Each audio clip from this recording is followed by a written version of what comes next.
কিছু চলছে, তার মধ্যেই কিন্তু এসএলএসটির যে ইন্টারভিউ এবং লেকচার ডেমনস্ট্রেশন তার নোটিফিকেশন সামনে চলে এলো। বাংলা এবং ইংলিশ এই দুটি বিষয়ের যে পার্সোনাল ডিটেলস বা ইন্টারভিউ এবং লেকচার ডেমনস্ট্রেশন সেটা কিন্তু সামনের বুধবার অর্থাৎ 26 তারিখ থেকে 26 নভেম্বর 2025 থেকে কিন্তু শুরু হচ্ছে। গতকালকে 18 নভেম্বর আপনারা দেখেছেন এসএলএসটি কিন্তু নোটিশ দিয়ে জানিয়ে দিয়েছে সেটা।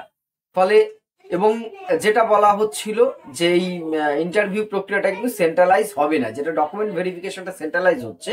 ইন্টারভিউ প্রক্রিয়াটা কি হবে, তাদের যে রিজিওনাল অফিসগুলো আছে বিভিন্ন জায়গায়, যেমন তাদের যে কয়েকটা রিজিয়ন আছে, নর্থে আছে, সাউথ ইস্টার্ন আছে, ইস্ট আছে, এইরকম প্রত্যেকটা রিজিয়ন বা আঞ্চলিক যে অফিস আছে সেই আরএলএসটি যখন হতো সেই আরএলএসটির ধাঁচ অনুযায়ী কিন্তু ইন্টারভিউ গুলো হবে। এবারে এখানে একটি প্রশ্ন আসছে, তাহলে প্যানেলটা কিরকম হবে সেটাই আসছি।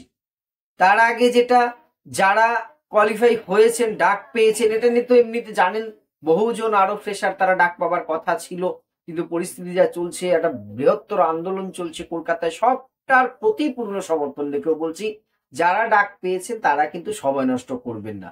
প্রথম থেকেই বারবারই একটি কথা বলে এসেছি, যখন রেজাল্ট বেরোবে আপনি কিন্তু ইন্টারভিউর জন্য চোখে শস্যে ফুল দেখবেন, কারণ টাইম পাবেন না। কখন শস্যে ফুল দেখবেন? যদি আগের থেকে প্রস্তুত না থাকেন।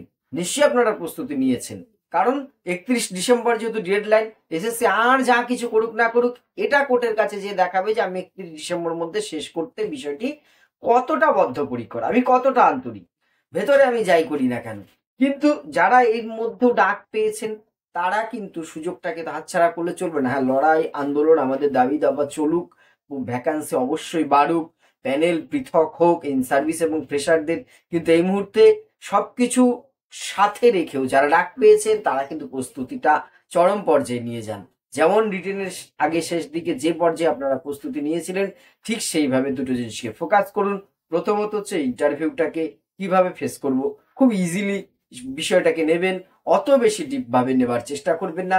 আর ডেমনস্ট্রেশনটা গেম চেঞ্জার বিষয়, যেটা বারবার বলছি যে ডেমনস্ট্রেশনটা হবে কিন্তু সবচেয়ে বেশি গুরুত্বপূর্ণ একটি জায়গা। ফলে ডেমনস্ট্রেশনটাকেও কিন্তু আপনাদের কি করতে হবে না, ডেমনস্ট্রেশনটাকেও গুরুত্ব দিতে হবে। আপনি সফল হবার পরে যে প্রার্থীদের প্যানেল তৈরি হবে কাউন্সিলের আগে, যেটা ফাইনাল মানে মেরিট লিস্ট, যেটা দেখে আমি প্যানেল কিনা জানতে পারবো, সেই প্যানেলটাও কি তার রিজিওনাল হবে? এটা নিয়ে অনেকের প্রশ্ন আছে। না, সেটা কিন্তু রিজিওনাল হবে না। প্যানেলটা কিন্তু একটাই হবে, অর্থাৎ প্রত্যেক সাবজেক্টের সেন্ট্রালাইজ প্যানেল হবে। এই রিজিওনাল অফিসগুলোতে ভাইবা বা ইন্টারভিউ নেওয়ার একটি কারণ দ্রুততার সাথে শেষ করা যাবে। ওখানে একটা জায়গায় যদি নিতে হতো তাহলে সেটা কিন্তু অনেক লেন্দি হয়ে যেত প্রসেসটা। রিজিওনাল হলে কিন্তু বিষয়টা সে অনেকটাই সংক্ষিপ্ত আকারে স্বল্প সময়ের মধ্যে করা যাবে। এবং যেভাবে করে আগের দিনই আমি বলেছিলাম যে দেখুন, আপনাদের ভেরিফিকেশন একদিকে চলবে, ইন্টারভিউ কিন্তু আর একদিকে চলবে। সেটাও ঘটনাচক্রে কিন্তু তাই হতে চলেছে, কারণ ভেরিফিকেশনের ডেট তো ডিসেম্বরের বোধহয় 4 তারিখ পর্যন্ত চলবে। ঠিক এইভাবে একদিকে ভেরিফিকেশন চলছে, যে সাবজেক্টগুলোর ভেরিফিকেশন আগে হয়ে যাচ্ছে তাদের ইন্টারভিউ গুলো কিন্তু ওই দিক থেকে শুরু হয়ে যাবে। এইভাবেই চলবে, যতদিন লাস্ট ভেরিফিকেশন ততদিন দেখবেন অর্ধেকের বেশি সাবজেক্টের ইন্টারভিউ হয়তো হয়ে যাবে।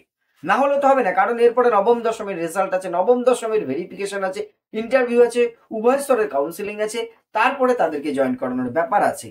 এই দিকটার কথা ভেবে কিন্তু এরকম হচ্ছে। এবার আমাদের যে সাবজেক্ট এডুকেশন সেটাও কিন্তু খুব বেশি দূরে নয়, বাংলা ইংরাজির পরে আর কয়েকটি সাবজেক্টের পরেই কিন্তু ডাক পড়বে এডুকেশনের শিক্ষার্থীদের বা যারা সফল প্রার্থী আছেন তাদেরও বলবো আপনারা কিন্তু চরম প্রস্তুতিটা নিন। শেষ মুহূর্তে যা যা আছে একটু ঝালিয়ে নিন, সাবজেক্টটা যেমন দেখুন, ডেমনস্ট্রেশন গুলো দেখুন, অনেক লড়াই সংগ্রাম চলছে, সেটা কিন্তু চলবে, তার প্রতি আমাদের পূর্ণ সমর্থন রয়েছে।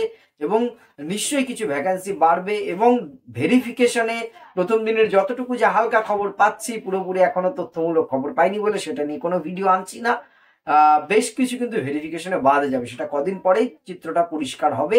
ভেরিফিকেশনে কিন্তু আমাদের বিশেষ করে এডুকেশন সাবজেক্টে বহু প্রার্থী কিন্তু যারা মানে জাল ভেরিফিকেশন, একরকম জাল কথাটাই আজকে আমি ব্যবহার করলাম, কারণ যা বলেছে তার বাইরের থেকে যারা চেয়েছিল এক্সপিরিয়েন্সের নম্বর, সেটা ওখানে শো করলেও পরে কিন্তু অনেকেরই সেই এক্সপিরিয়েন্সের নম্বরটা বাদ যাবে। ফলে 2-1 নম্বরে যারা পিছিয়ে আছে তারাও হয়তো ডাক পেতে পারেন।